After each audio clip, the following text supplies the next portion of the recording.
इतनी दुर्गति हो गई है। सामने मंदिर है गिरिराज जी का, यहाँ नाव चल रही है, श्रद्धालु यहाँ दर्शन करने आ रहे हैं, याचमन कर रहे हैं, पानी को ग्रहण कर रहे हैं, लेकिन ये पानी इनके लिए जहर बन चुका है। सफाई के नाम पे आपको वृंदावन हो चाहे मथुरा हो, हर स्थान बदहाल दिखेगा। कचरे की वजह से यहाँ पे मच्छर वगैरह बहुत ज्यादा आते हैं, उससे हमें ध्यान रखना चाहिए कि कचरा ना फैलाएं। भैया ये जो पानी है ये कहीं ना कहीं अब दूषित होता जा रहा है। बहुत दूषित हो रहा है, पहले जैसा नहीं रह गया। पहले जैसा नहीं। एक योगी महंत ही नहीं देख रेख कर पा रहे हैं तो क्या सोचें? हाँ, तो फिर दूसरे लोग आने जाने वाला क्या ध्यान रखेंगे? योगी जी को ध्यान रखना चाहिए। आज हम यहाँ पे मथुरा के गोवर्धन में स्थित मानसी गंगा की परिस्थितियाँ देख रहे हैं। देखिए आप यहाँ पे किस प्रकार से पन्नी और यहाँ पे प्लास्टिक की बोतलें, तेल, फूल, माला और सब कुछ पड़ा हुआ है। इतनी दुर्गति हो गई है। सामने मंदिर है गिरिराज जी का, यहाँ नाव चल रही है, श्रद्धालु यहाँ दर्शन करने आ रहे हैं, याचमन कर रहे हैं, पानी को ग्रहण कर रहे हैं, लेकिन ये पानी इनके लिए जहर बन चुका है। जो कभी भगवान श्री कृष्ण के मन से उत्पन्न हुई मानसी गंगा है, जहाँ पवित्र नदियों का पानी एकत्र हुआ था, आज वो जहर बनता जा रहा है। इतनी ज्यादा गंदगी है यहाँ पे कि आपको बता दें इस पानी का स्वाद भी बदल गया। ऐतिहासिक तौर पे अगर हम जाए तो इसकी कहानी ऐसी है कि एक असुर ने इस स्थान पे जब आक्रमण किया था, उसने भैंसे का रूप लिया था, तो भगवान कृष्ण ने उसका वध किया था। तब गोपियों ने कहा कि इसको हत्या करने के बाद आपके पास गौ हत्या का जो है पाप लद जाता है। तो कृष्ण जी ने यहाँ नदियों का स्मरण किया, ये कुंड उत्पन्न हुआ और कृष्ण जी ने अपना पाप धोने के लिए यहाँ स्नान किया। जहाँ कृष्ण ने अपने पाप धोए वहाँ आज देखिए जिस पवित्र नदी का अस्तित्व इतना महान था, आज वहाँ सिर्फ कचरा और बदहाली है। आपको बता दें ब्रज विकास ट्रस्ट जो कि ये सारे सरोवरों के कुंड को सुधार करने का काम करता है, उसके अध्यक्ष स्वयं मुख्यमंत्री योगी आदित्यनाथ जी हैं। लेकिन आज देखिए कुंड की किस प्रकार से परिस्थिति बनी हुई है। सामने यहाँ सारे ब्रजवासी हैं,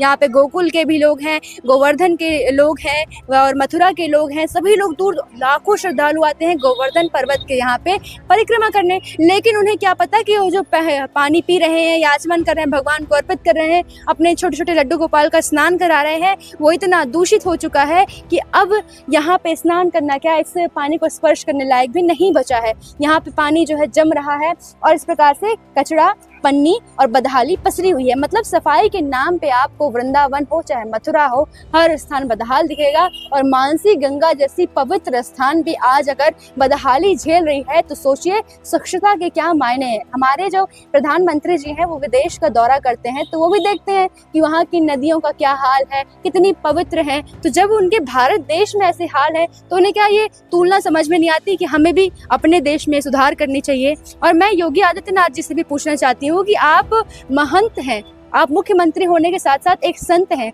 और साधु संत के अंदर तो अपने जो स्थान है, जो पवित्र स्थान है, उनको सुधार करने के लिए तो बहुत महत्व होता है। तो आपके रहते अगर ऐसे गंदगी रहेगी, आपके जो नीचे आला अधिकारी है उनको फटकार लगाइए ना कि मानसी गंगा जैसे स्थान को पवित्र रखने दो। और यहाँ के लोकल पर्यटन जो है, सिविक सेंस की कमी भी बहुत ज्यादा है, वहीं यहाँ पे फूल, माला और गंदगी फेंक के जाते हैं, जिसके कारण आज इस प्रकार की परिस्थितियां बनी हुई है। मैं कृष्ण सिंह बघेल ये हकीकत आपको गोवर्धन से सीधा आपके कैमरे तक दिखा रही हूँ। इस स्थान में आने का क्या कारण है, कहाँ से हो आप? जय श्री कृष्णा, हम उज्जैन से हैं। अच्छा, बाबा महाकाल की नगरी से हैं और हम अधिक मास में यहाँ पर परिक्रमा लगाने आए हैं और दर्शन करने आए हैं। कितने किलोमीटर की यात्रा की थी आप? 21 किलोमीटर की। 21 किलोमीटर पैदल यात्रा की? पैदल की। क्या कठिनाइयाँ रही हैं? नहीं, वो तो ऐसा भाव रहा मन में और जय श्री कृष्णा राधे राधे बोलते गए, कीर्तन करते गए आनंद में, तो कुछ ऐसा नहीं लगा। इस स्थान के बारे में सुना है? ये मानसी गंगा है, यहाँ पे श्री कृष्ण ने स्नान किया था और यहाँ परिक्रमा लगा के यहाँ पे स्नान करते हैं, दर्शन करते हैं,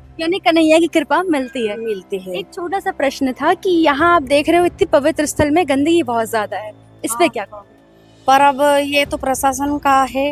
हाँ, आप उज्जैन इंदौर से आते हो, वहाँ की स्वच्छता देखते हो, फिर उसके बाद यहाँ इतने पवित्र स्थल गोवर्धन में आके और मानसी गंगा ऐसी है, कुछ कहना चाहोगे? सफाई होनी चाहिए। सफाई होनी चाहिए, यही प्रशासन का से अनुरोध है कि यहाँ पे साफ सफाई करें। अच्छा, हाँ। और इस पूरे गोवर्धन स्थान के बारे में क्या आपकी महिमा है, क्या आप सोचते हो, क्या महिमा है इस स्थान की? अपन परिक्रमा करते हैं तो अपनी सारी मनोकामनाएं पूर्ण होती है और ऐसा लगता है कि हर कण कण में भगवान श्री कृष्ण का वास है। क्या बात है। आपसे पूछना चाहूंगी, आप युवा हैं, स्वच्छता को लेकर के आपके क्या मन में आता है और यहाँ की परिस्थिति देख के क्या लगता है? यहाँ पे हमें देख के लगता है कि यहाँ पे बहुत ज़्यादा ही कचरा मतलब हो रखा है। यहाँ की नदियों में बिल्कुल भी साफ सफाई नहीं है। तो यहाँ के जो नगर निगम है उन लोगों को पूरी यहाँ के स्वच्छता का ध्यान रखना चाहिए कि यहाँ से मतलब पूरी क्लियरिटी और चेक करना चाहिए।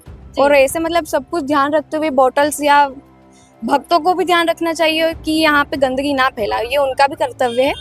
यानी सिविक सेंस की भी कमी है, क्योंकि जो पर्यटन आते हैं, जो यहाँ के लोकल लोग हैं, वो लोग ही कचरा फैलाते होंगे। हाँ, वो लोग ही, उनको भी ध्यान रखना चाहिए कि हम लोगों को स्वच्छता का पूरा ध्यान रहे कि हम लोग यहाँ पे पॉलीथीन वगैरह इनका यूज ना करें और ये इसमें मानसी गंगा में तो ना ही डालें कचरा। आप ये देखते हो कि अंतर्राष्ट्रीय स्तर पे जहाँ माँ नहीं माना जाता नदियों को, वो कितनी स्वच्छ है। आज हम इनको इतना बड़ा बड़ा दर्जा देते हैं, कन्हैया की नगरी में ऐसी हालात है, तो उस पर क्या बोलोगे? मतलब बहुत ही अच्छा, मतलब यहाँ नदी में नहाते हैं और पूरा संपूर्ण आता है, मतलब कि जो पूरे प्योर हो जाते हैं नहा के। और यहाँ पे ऐसे गंदगी फैलाएंगे तो स्किन प्रॉब्लम होगी। हाँ, स्किन प्रॉब्लम्स होंगी और बहुत सारे केमिकल्स, हाँ, डिसीज हो सकती हैं। इसलिए हमें पूरा ध्यान रखना चाहिए। कचरे की वजह से यहाँ पे मच्छर वगैरह बहुत ज्यादा आते हैं, उससे हमें ध्यान रखना चाहिए कि कचरा ना फैलाए। मैया, ये जो पानी है ये कहीं ना कहीं अब दूषित होता जा रहा है। बहुत दूषित हो रहा है, पहले जैसा नहीं रह गया। पहले जैसा नहीं है। तो लगता है यहाँ लापरवाही हो रही है। लापरवाही, प्रशासन की लापरवाही है, बहुत प्रशासन की लापरवाही। प्रशासन की, हाँ। तो यहाँ के जो मुख्यमंत्री हैं योगी आदित्यनाथ जी, तो ब्रज विकास ट्रस्ट है जो कि उनके अध्यक्ष भी हैं, यानी देख रेख करने वाले भी हैं। तो जब एक योगी महंत ही नहीं देख रेख कर पा रहे हैं तो क्या सोचना? हाँ, तो फिर दूसरे लोग आने जाने वाला क्या ध्यान रखेंगे? योगी जी को ध्यान रखना चाहिए, है ना? सब बात का। जब एक इतनी बड़ी ट्रस्ट बनी है, आप भी कुछ बोलना चाहोगे? जय श्री हरिवंश जी। मैं यही कहूंगी कि भक्तों को भी यहाँ पे ध्यान रखना चाहिए, गंदगी नहीं फैलानी चाहिए। जो इसमें जीव रहते हैं उनको भी प्रॉब्लम होती है, ऑक्सीजन लेवल कम होता है। कम होता है, तो ऐसे प्रॉब्लम तो होती ही है। तो आपने जब जल ग्रहण किया, आचमन किया, तो क्या अनुभव किया? पहले क्या रहा होगा मानसी गंगा और वर्तमान का मानसी गंगा कैसा है? बहुत अंतर है पहले और अब की मानसी गंगा में। तो पहले कितनी साफ थी और अब कितनी गंदगी है। जी, बहुत ज्यादा गंदगी है। यहाँ पे जितने श्रद्धालु आ रहे हैं, पर्यटन आ रहे हैं, वो यही कह रहे हैं कि पहला सिविक सेंस की कमी है, जिनके अंदर वो यहाँ पे ऐसे कचरा फैलाते हैं।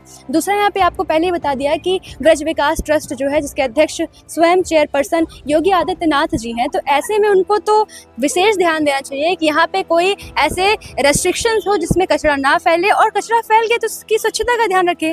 वरना ये जो पवित्र स्थल है, इसका जल है, वो अपना अस्तित्व खो देगा, और ब्रज अपना अस्तित्व खो दे, गोवर्धन अपना अस्तित्व खो दे, तो फिर काहे का ये वृंदावन रह जाएगा। इसलिए मेरी विशेष निवेदन है कि कृपया ध्यान रखें। मैं न्यूज रिपोर्टर कशिश सिंह बघेल, आयुष प्रताप सिंह के साथ।